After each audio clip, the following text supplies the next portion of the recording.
I'm not saying that you should not try to improve the conditions of your life, but more importantly is to realize that you do not have a life, because that's, people say, my life. Now, if you look at the structure of that sentence, my life, there's a duality there. Because if you say my life, that implies that you have it. It's mine. So it implies two, duality. If you say my life, there's you and the life that you have. It belongs to me, it's mine. So this thought, this language creates a duality in your mind. Call it my life. That's interesting. So there's me, and I have a life, and then the fear comes in, if I have a life, I might lose it. And of course, then you visit the cemetery and you say, yes, they all once had their life and they lost it. They lost their life. And that's going to happen to me too. Not realizing you are trapped in certain mental formations that create an illusory identity and actually create delusion. You don't have a life because there is not a duality. Without life, there's no you. So you can't have it. You are one with life. There isn't you and life. You are life. You don't have it. Now, if you are it, you can't lose it. Because you are it. But of course, we'll have to see more deeply what we mean when I say you are life. But let's for a moment stay with that. You are life. You don't have a life. You are. So you can say it for yourself in your mind. I don't have a life. I am life. This is the end of duality. You realize there's a oneness of you and life. And when I say life, we can use another word. The essence of being alive. What is the essence? Let's go there slowly. What is the essence of who you are? What is the essence of the life that you are?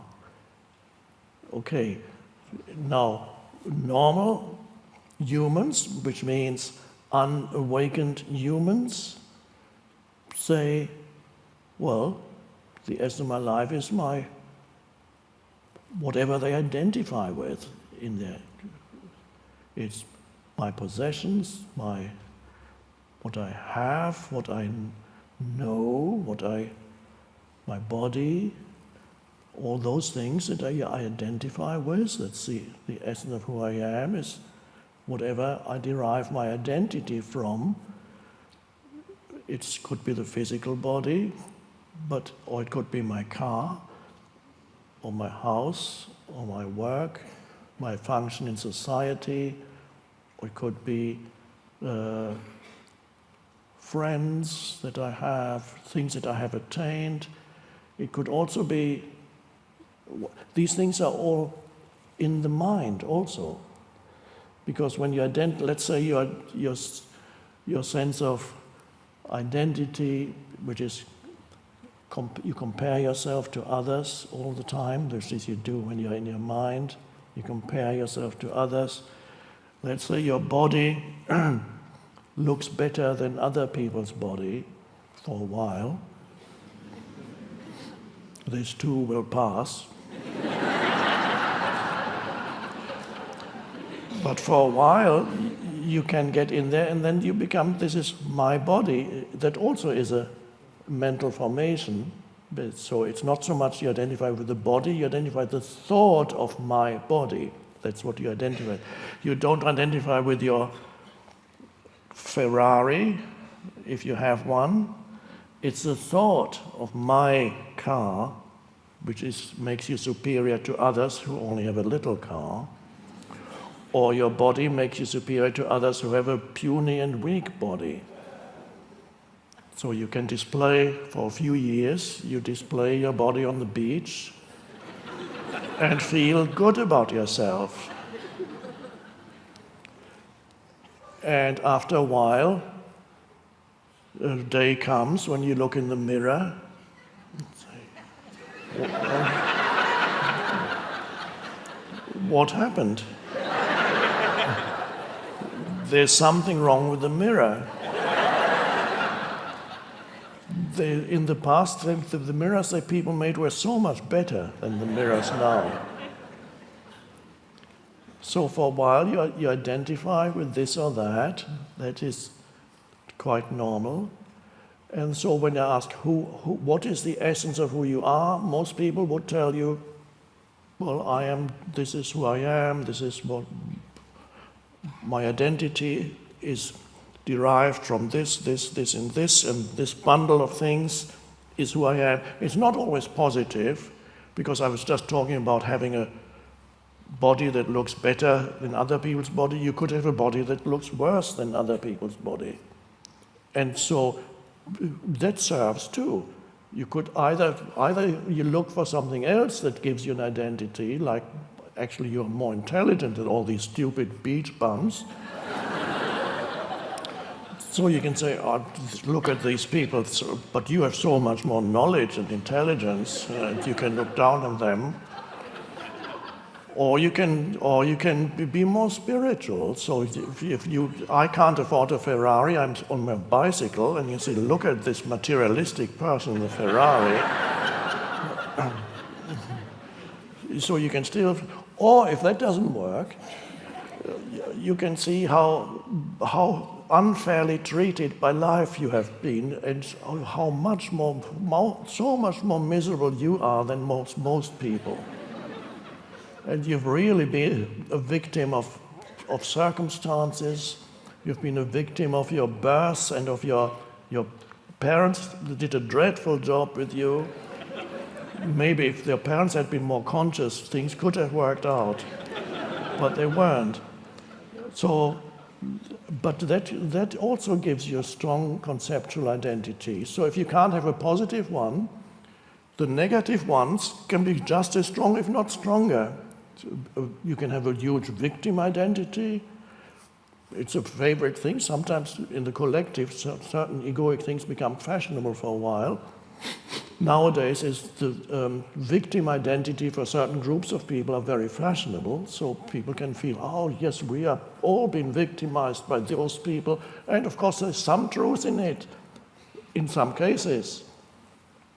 But that doesn't, but to derive an identity is a delusion. To derive a sense of identity from that is a huge delusion. That is not who you are. That's all my life, that's all. So if you are not all those things, so when I ask, who are you? If I ask that question, don't go, let's do this for a moment, don't go into the past. Can you feel or sense who you are without reference to the past in you? You don't even need to remember your name right now. What for? You don't really remember your email address or your phone number or what happened to you 10 years ago. Don't need to remember that. Can you still get a sense without reference to your personal history? Can you get a sense of beingness or presence? There's no past in that at all. But what is that? You can't really describe it. All you know is that you are. I am. You can sense the underlying beingness or presence of you. But to really sense it, what needs to happen is that for a moment, the stream of thinking needs to subside. And it may be happening for many who at this very moment.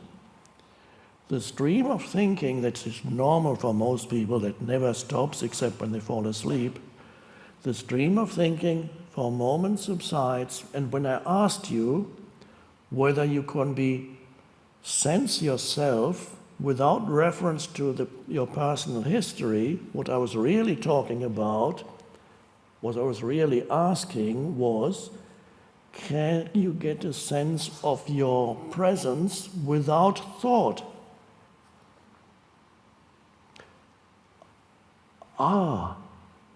And there's enormous revelation here. This question, who am I, does not have a real truthful answer on a conceptual level. It's not in thoughts or words. The true answer to who am I has no thought in it. It is a sense of presence or beingness. And you can only sense that if even it's only a moment. So the stream of thinking subsides, and what happens is you are completely present without your mind saying anything. You can perceive everything, you can see, you can hear, you're fully there, and your mind is still. Still does not mean that you've gone to sleep. It's the opposite. You're actually more alert in that stillness than you would be if you were identified with this continuous stream of thinking. That's the stillness, the inherent stillness that actually every human has that. You don't need to work hard to attain stillness or think that if I follow the right course of action, it might take me 10 years and then I'll be able to have a still mind. No, it's already there.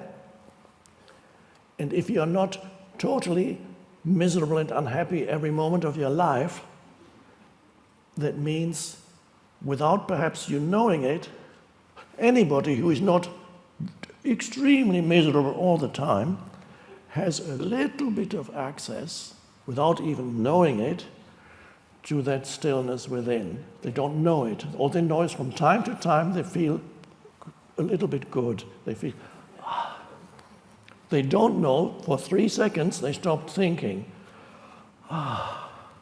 They might have some other explanation of why in that moment they felt good. Maybe they were looking at a dog, and in that moment, because the dog wasn't thinking anything about them, because the dog doesn't think, the dog is conscious but not conceptual thinking, the dog does not have an opinion about you. And so when you were petting the dog, perhaps you suddenly felt good about petting the dog. Why? Because for a moment the dog freed you of the judgmental conceptual mind that otherwise would be very active if you were petting a human. It would say something. Of course, you can't do that because people would think you're insane. You can't go up to a human, may I pet you? That would be nice if they did that to each other, but the humans have judgments about you. So whenever you go to a human, you know that he has certain thoughts about you. So the other human cannot free you from your thoughts.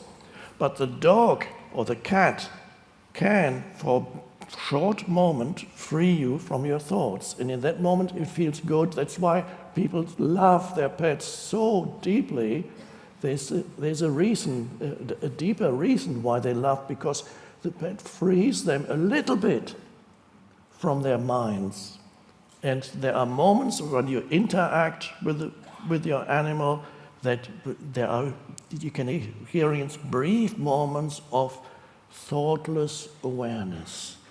2 seconds, 3 seconds, but it's enough to keep you going. It's enough so that your life doesn't become totally miserable. And then you might have other moments. You might have moments when you engage in some physical activity. You swim or you climb a mountain, and then there are moments that your total presence is required by the activity, so that there's not enough left for thinking, and again you feel intensely alive. Oh, that was so good. Why was it so good? Well, I love it. It's just so good. I don't know why it's good. Well, it's good because it freed you for a moment from the incessant stream of thinking, and there was some degree of awareness or presence arising. But you didn't even know that.